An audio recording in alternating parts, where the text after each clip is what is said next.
Oke, langsung aja kita mulai. Jadi hari ini kita akan ngomongin tentang how social media change the way we live ya. Basically materinya mirip-mirip sama Kak Wilo. Ya tuh butuh mineral water ya sepertinya butuh banyak minum ya supaya bisa fokus nih ya. Yang mau minum dulu silakan ambil minumnya. 5 detik balik lagi sini. Oke? Udah 5 detik ya, berarti udah siap lagi. Jadi tadi sedikit udah di introduction sih tapi nggak apa, mau sedikit sharing aja. Jadi aku sendiri adalah seorang content creator udah dari 2007 2008, jadi udah cukup lama ya, bisa dibilang lama banget kali ya gitu kok sampai sekarang masih jadi content creator. Ya begitulah, ternyata content creator adalah salah satu profesi yang ternyata cukup menjanjikan kalau kita bisa serius banget ngerjainnya gitu. Nah, ya ada beberapa hal yang aku dapetin dari sosial media selama menjadi content creator. Beberapa hal yang mungkin ada yang kenal sama orang-orang yang ada di samping sini. Ada yang tahu? Yang atas sebelah kanan itu salah satu TikToker nomor satu di Instagram juga gede. Ya ada Zaking gitu, dan juga di bawahnya itu salah satu co-foundernya Instagram. Gitu ya. Ini semua aku dapetin karena dari sosial media literally gratisan gitu ya, karena menggeluti sosial media segitunya gitu ya. Yang ternyata yang nyokap nggak pernah tahu gitu ya, ini anak ngapain setiap hari di kamar gitu, nggak keluar keluar gitu, ternyata bisa punya potensi dan bisa menghasilkan sesuatu gitu. Jadi teman-teman yang sekarang nih zaman-zaman pandemi yang mungkin banyak di rumah aja, sebenarnya banyak sekali potensi yang kita bisa ambil dari sosial media gitu. Nah ini Instagram aku di Benak Ribo. Oke, nah kan langsung gambarnya kaset nih, mirip sama materinya Kak Wilo. Jadi kita ngomongin before and after social media era. Apa sih perbedaannya gitu? Bedanya zaman dulu sama zaman sekarang gitu di tentang social media. Kenapa pengen share tentang ini? Karena aku pengen ngasih tahu gambarannya perbedaannya dulu sama sekarang tuh seperti apa gitu. Tapi kita mulai dengan video yang ini dulu ya. Ini video ada subtitlenya, cuma subtitlenya agak-agak Google Translate tapi semoga bisa dimengerti ya. Oke, yuk. If you were an alien looking at the Instagram newsfeed, you would have to conclude that most humans spend their lives in leisure, traveling and smiling all day long. You'd assume that there were far more honeymoons than fights, far more moments of laughing so hard that you cry than actual crying, and far more successes than failures. But none of that is true. Our lives are not represented by the photos that we share. We are pretending, and it comes at a dire cost. There's been a lot said about the danger of consuming social media. After all, the sites are designed to be more addictive than crack. The articles do little more than waste your time, and the misrepresentation of how people live can lead to depression with the state of your own life. But those are the easy criticisms. The real danger of Instagram and other social media sites is not in what we consume, but in what we create. Think of it this way. Every time you post a photo, you are contributing to the creation of a persona, kind of like in a video game. You post a photo in front of the Eiffel Tower, and your sophistication stat goes up. You delete a photo where you look bad, and your beauty stat goes up. Or you share a funny meme, and your humor stat goes up. You choose these photos specifically because you want those stats to go up. You want that persona to be seen in a certain way. Everything that you leave out is also on purpose, whether it's because it's embarrassing, boring, or not who you want that persona to be.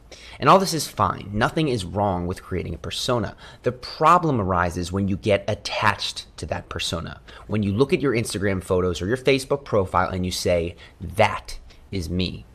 At that point, the persona, the mask that you have decided to show people becomes your identity. You protect it. Every selfie needs to be pretty enough, and every caption needs to be funny enough. With every single post, you are saying, this is who I am. Judge me. And that is when you doom yourself, because that constructed identity isn't who you are. Sure, you're in that photo, but that's not how you look all the time. And sure, you did write that caption, but you're probably not that clever all the time.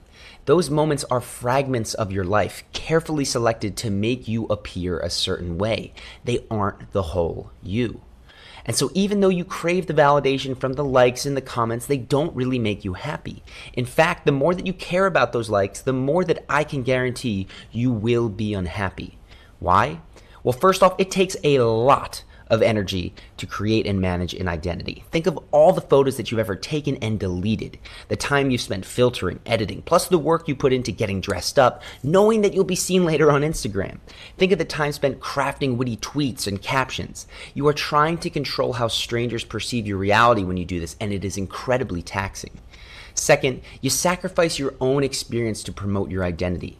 Last year, a girl I knew backpacked to Asia, and after the first week, she was homesick and physically sick. She felt lonely and hated it, but she continued for weeks more because she was afraid of what people would think if she left. She was afraid that they would think she was a failure. The whole time, she posted smiling pictures on pristine beaches while people commented how lucky she was, which only made her feel more stuck. We don't do the things we want to do because we care more about what other people think of us than what we think of ourselves. Oke, ya semoga bisa dipahami video 3 menit yang sangat dalam sebenarnya ya. Kira-kira pada paham nggak tadi apa yang diucapin? Oke, jadi ada yang ngerasa nggak sih gitu? Ada yang mungkin baru sadar gitu ternyata iya juga ya selama ini tuh main sosial media.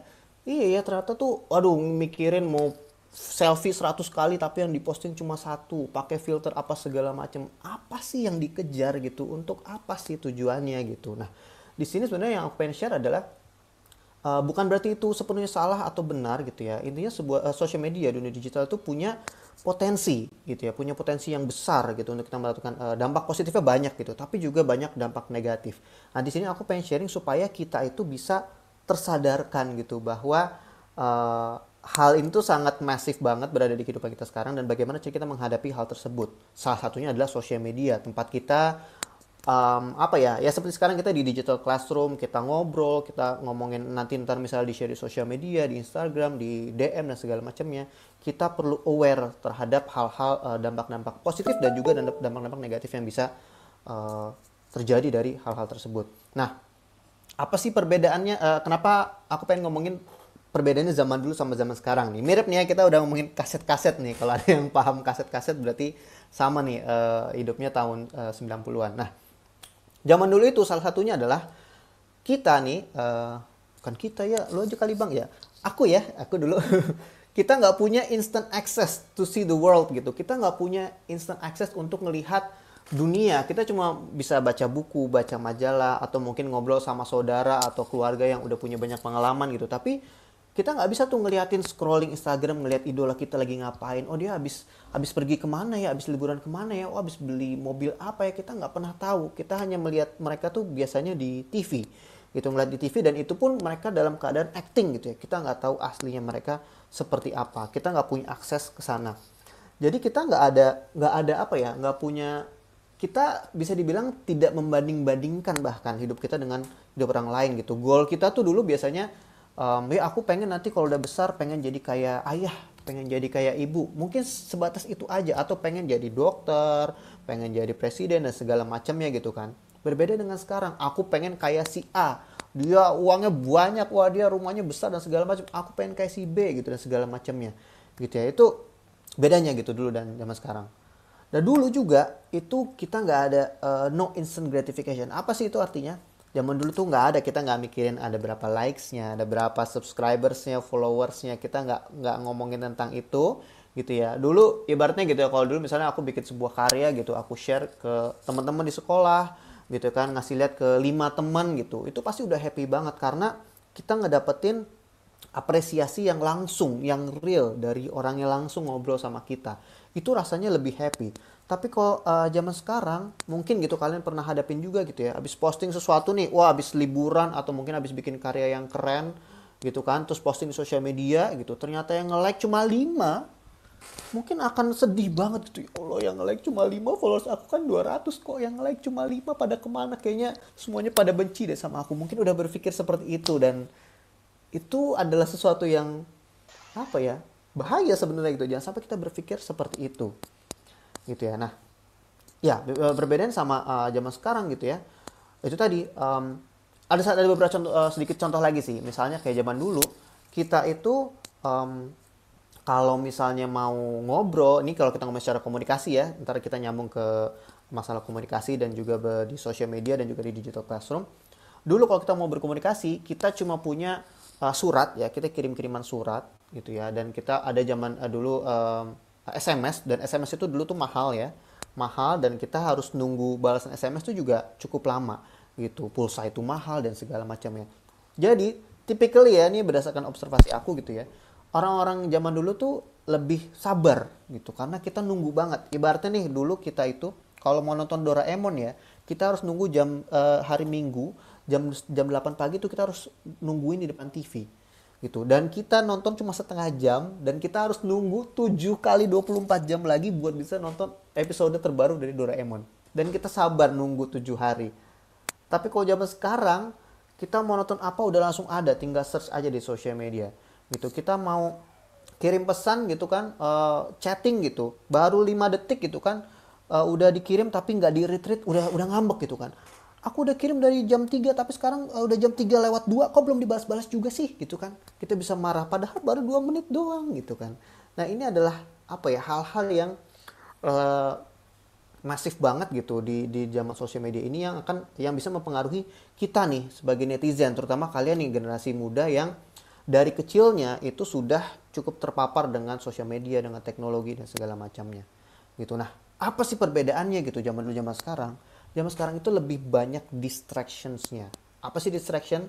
Distraction adalah sesuatu yang mengambil perhatian kita di saat kita seharusnya mengerjakan pekerjaan lain. Nah, seperti kita lihat di gambar ini ya, semuanya lagi pada sibuk ngelihat smartphone-nya sendiri gitu. Kalian pasti pernah nggak sih ngebayangin ya kan, lagi ngumpul nih, duduk-duduk rame-rame gitu, tapi ternyata semuanya asik sama smartphone-nya sendiri gitu kan. Nah, itu adalah sesuatu yang apa ya, yang salah gitu sebenarnya kan. Mestinya kehidupan kita tuh sebenarnya ada di luar dari smartphone kita gitu, tapi kita ke distract dengan segala hal yang menarik yang kita dapatkan dari smartphone kita ya. Akhirnya kita jadi disitulah kenapa generasi sekarang itu banyak yang bilang kurang kemampuan sosialnya berkurang.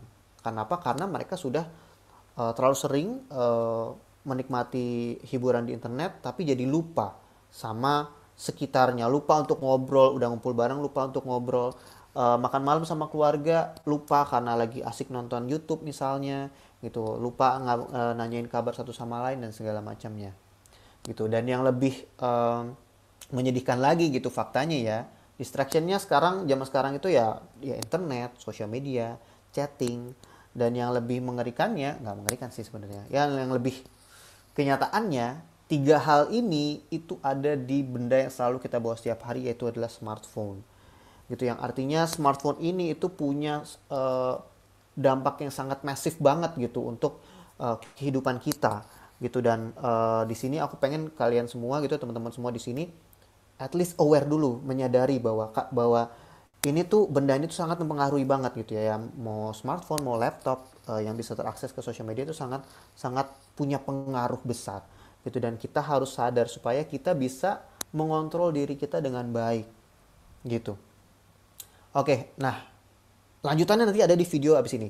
Terus gimana sih sebenarnya sosial media itu ngubah cara hidup kita? Nah, ini adalah lanjutan videonya dari fase berikutnya dari yang tadi. Langsung kita tonton ya. To be human means that you are persuadable in every single moment. It doesn't matter what language you speak, it doesn't matter how intelligent you are. It's not about what someone knows, it's about how your mind actually works. We now know that many of the major social media companies hire individuals called attention engineers who borrow principles from Las Vegas casino gambling, among other places, to try to make these products as addictive as possible. We are all vulnerable to social approval.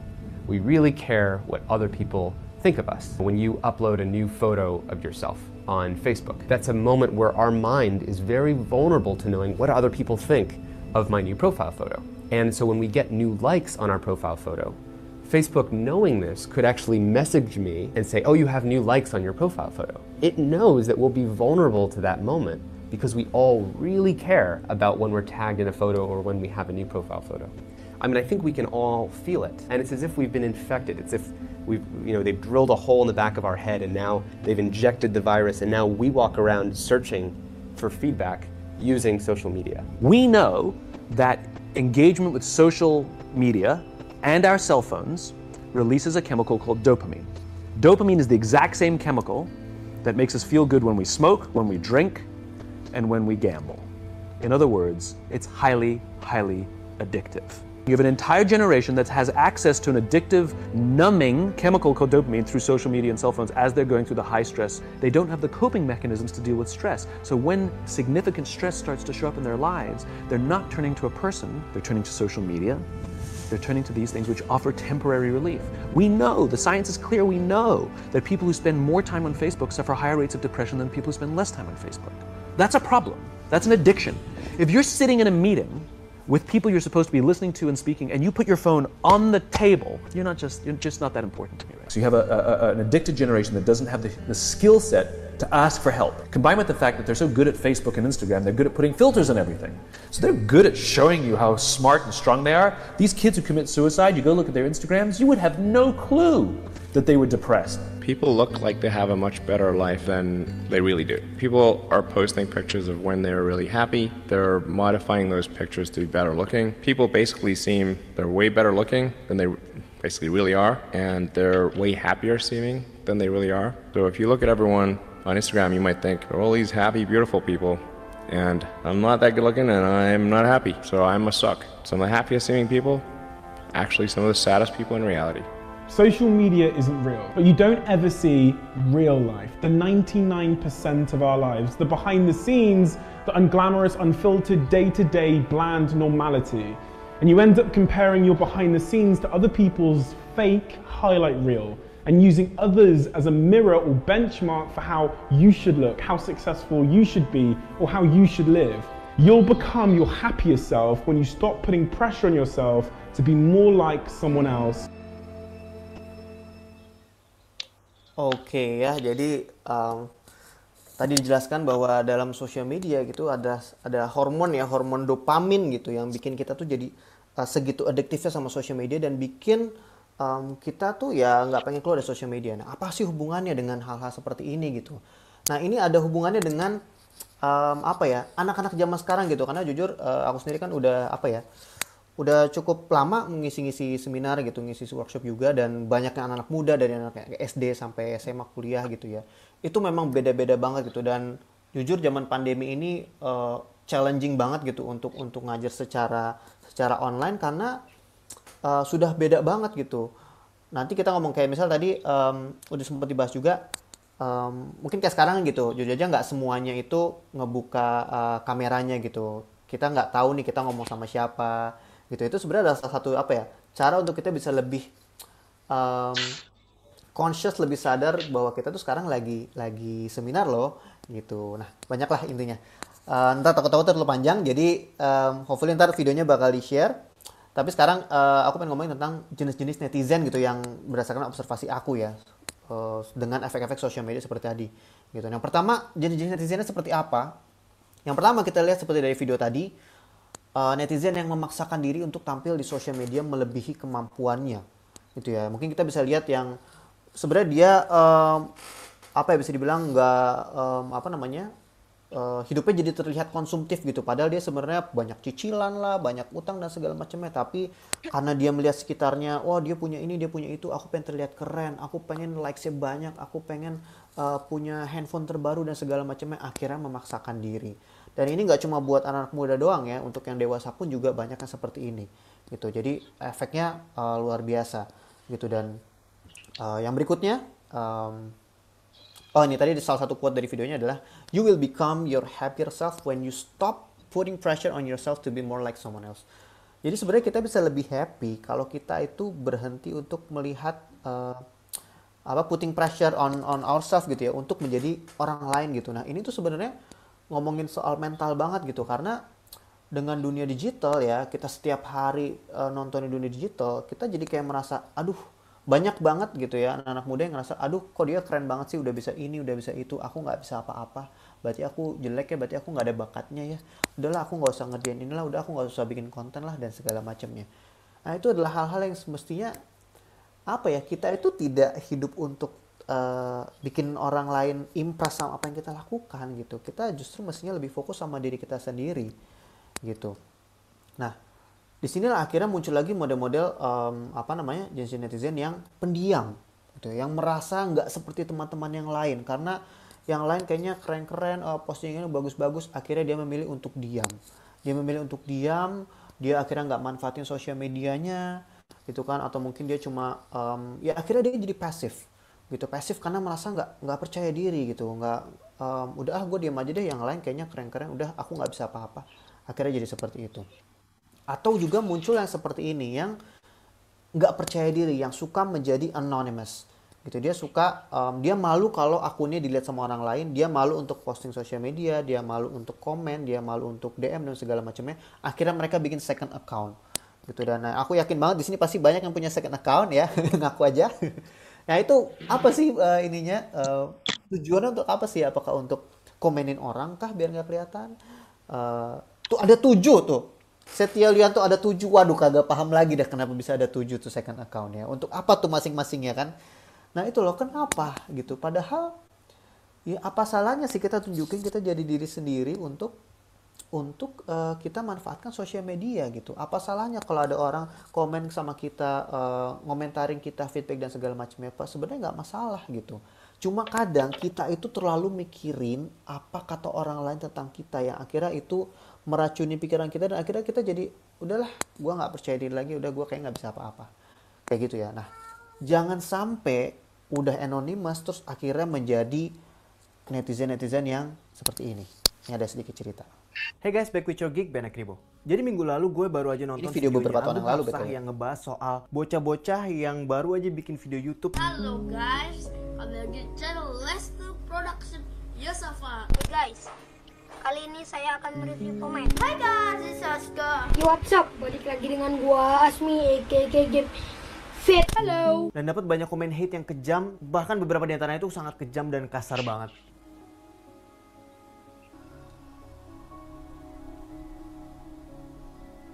Dan gue juga setuju banget sama Agung, kalau aja gue di posisi mereka sebagai bocah-bocah yang baru aja bikin video YouTube pakai alat seadanya, dan terus setelah gue upload dan mendapatkan komen-komen hate kayak gitu, gue mungkin bakalan putus asa, desperate, atau sebaliknya. Jujur aja kehidupan gue selama sekolah dan masa kuliah gak semulus yang seperti kalian bayangkan. Gue melewati banyak kegagalan dan penolakan. Kayak contohnya waktu gue kuliah, baru masuk kuliah, gue pengen ikutan UKM atau ekskul organisasi jurusan gue. Tapi gue baru daftar dan habis itu di interview aja tiba-tiba gue ditolak tanpa alasan yang jelas. Gue sempet kesel, sempet down juga. Kenapa gitu? Gue kenapa sih? Apa yang salah dari gue gitu? Tapi dari kekesalan itu gue justru melakukan hal yang sebaliknya. Tahun kemudian gue bikin sebuah komunitas blogger namanya Rumah Blogger. Ya semacam organisasi kecil-kecilan lah. Tapi lumayan banget karena ikutan Rumah Blogger sampai ratusan bahkan sampai ribuan blogger di seluruh Indonesia. Pada zamannya. Kayak contoh satu lagi, waktu itu gue daftar ekskul radio di kampus gue. Gue udah ikutan, udah kasih CV, udah interview, udah tes, dan akhirnya gue gagal lagi. Ya meskipun gue udah mencoba kasih yang terbaik, but maybe I was not good enough for them. Yang akhirnya setahun kemudian abis itu, gue bikin radio gue sendiri, radio online namanya Radio Bena, yang gue play, yang gue siaran sendiri di kamar gue tiap malam di blog gue. Jadi dari kekesalan itu, gue justru malah melakukan hal sebaliknya gitu. Gue merasa di underestimate berbagai orang, gue pernah gagal, gue pernah ditolak, tapi dari situ gue justru nggak mau ngerasa down gitu. Gue malah pengen, ya gue harus bangkit, gue harus tunjukin ke mereka kalau gue bisa kok gitu. Gue harus tunjukin ke mereka gitu kalau gue sebenarnya bisa. That's why akhirnya gue ditolak di radio, akhirnya gue bikin radio sendiri dan ternyata alhamdulillah banyak yang dengerin gue siaran pada saat itu. Gue seneng banget, gue berasa kayak punya radio sendiri, gue siaran di rumah gue sendiri, gue bikin giveaway, gue bikin ngeplay lagu-lagu segala macam. Itu seru banget sumpah. Sebuah pengalaman yang mungkin gue nggak bisa alamin kalau gue ikut ekskul di sana. Mungkin gue hanya sebagai staff dan nggak jadi penyiar langsung. Well, waktu itu gue udah berumur 18 tahun. Tapi anak-anak ini, bocah-bocah ini yang baru bikin YouTube, mereka tuh lagi hidup di fase dimana mereka lagi mencari jati diri, mereka lagi mencari bakat dan minatnya masing-masing. So janganlah kita kasih komentar jahat ke mereka. Justru sebaliknya, kita ngasih nasihat ke mereka seakan-akan mereka itu adik kita sendiri. Dan kalau kita lihat lebih jauh lagi, mereka adalah orang-orang Indonesia, generasi kita berikutnya. Masa kita mau malah nggak ngedukung mereka gitu? Justru kita mestinya ngasih saran dan kritik yang membangun supaya mereka juga bisa belajar dan jadi lebih baik dari kita. Jadi YouTuber yang lebih baik dari kita sekarang atau jadi seseorang yang lebih baik dari kita sekarang. Oke, ya ini biar mempercepat. Jadi itu ya, kita zaman sekarang terlalu banyak memikirkan apa kata orang lain tentang kita yang akhirnya menjadi distraksi yang buruk ya. Ini semoga teman-teman dari sini jangan sampai down terhadap dirinya sendiri. Kalau misalnya ada feedback yang nggak enak dan segala macamnya, jangan down, justru malah kita harus melakukan hal yang sebaliknya. Kita harus bisa bangkit, kita harus bisa tunjukin gitu bahwa kita tuh bisa gitu. Ya udah biarin aja lah apa kata orang gitu. Namanya juga sosial media, namanya juga kita berusaha. Yang namanya salah itu biasa banget gitu. Kalau kita nggak pernah salah, kita nggak akan pernah belajar. Gitu. Ini mempercepat aja karena waktunya tinggal sedikit lagi ya. Nah ini ya, sebenarnya padahal di sosial media itu jika digunakan dengan baik akan sangat bisa membawa banyak manfaat untuk hidup gitu ya. Nah, Di sini yang terakhir bagaimana cara kita ngelawan semua distraksi-distraksi ini ya yang hubungannya dengan sekarang dengan etika juga komunikasi di digital classroom atau di social media ya. Yang pengen aku sampaikan di sini adalah dari perspektif conscious ya. Kalau tadi kan dari Kak Willow lebih apa ya? Lebih detail banget, jujur itu benar-benar sangat daging banget. Tapi aku coba dari perspektif yang lain, yaitu adalah dari sisi kesadaran ya. Kenapa sih kesadaran ini penting gitu? Karena sekarang lagi banyak kita tuh ngomongin tentang mindfulness ya, lagi banyak tersebar di mana-mana kata mindfulness. Meskipun aku bukan praktisi mindfulness yang gimana-gimana gitu ya, tapi aku pengen sharing di sini adalah sedikit kenapa kita harus sadar. Dan kenapa kok ngomongin kesadaran? Karena jujur dengan social media dan segala macam hal yang kita ikuti setiap hari, kita tuh bisa dibilang nggak sadar gitu. Jujur aja pasti ada dari kalian yang tidak sadar kalau malam-malam itu scrolling Instagram sampai nggak sadar tiba-tiba udah jam 12 malam atau jam berapa. Itu banyak banget dan itu karena kita tidak sadar. Dan di sini aku pengen ngajak semua teman-teman semua di sini untuk kita tuh sadar kita tuh lagi ngapain. Kita tuh lagi mau apa sih? Oh, kita lagi mau scrolling Instagram cuma 5 menit nih. Oh, aku lagi pengen nge-DM temen nanyain PR gitu misalnya.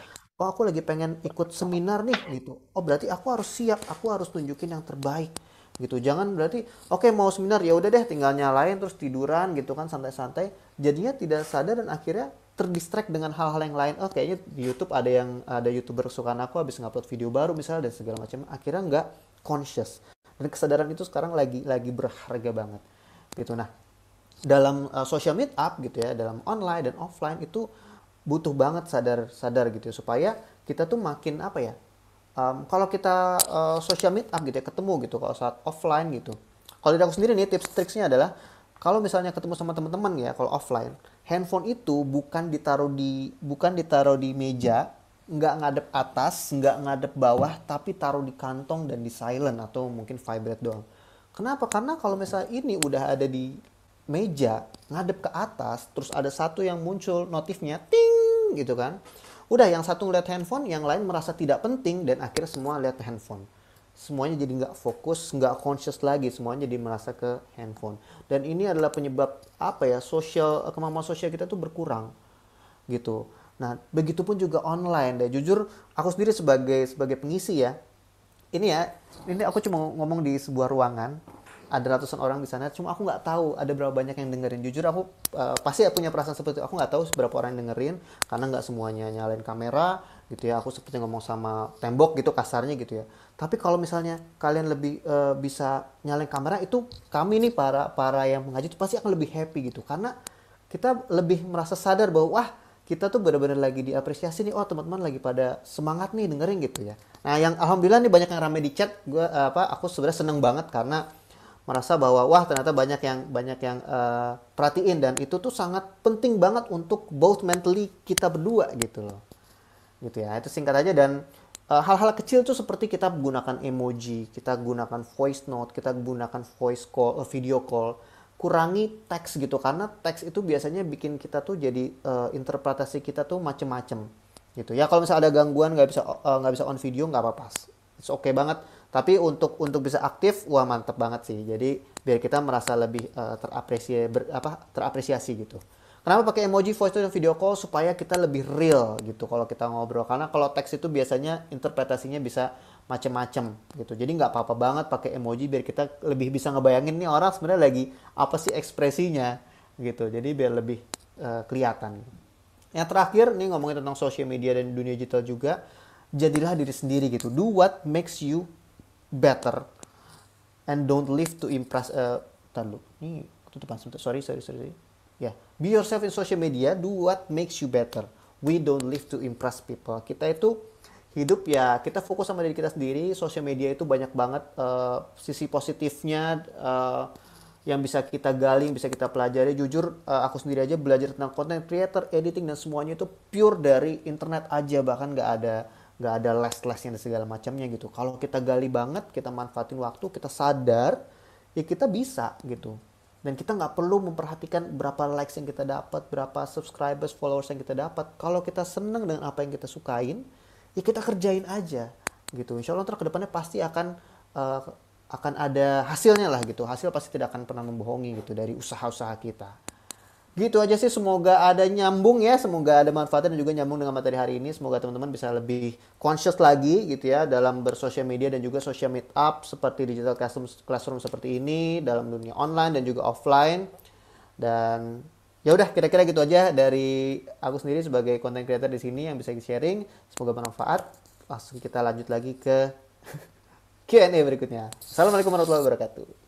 Waalaikumsalam warahmatullahi wabarakatuh. Waduh, Anis sampai bingung nih milih pertanyaannya karena nyampur sama responnya nih Kak Bena. Ke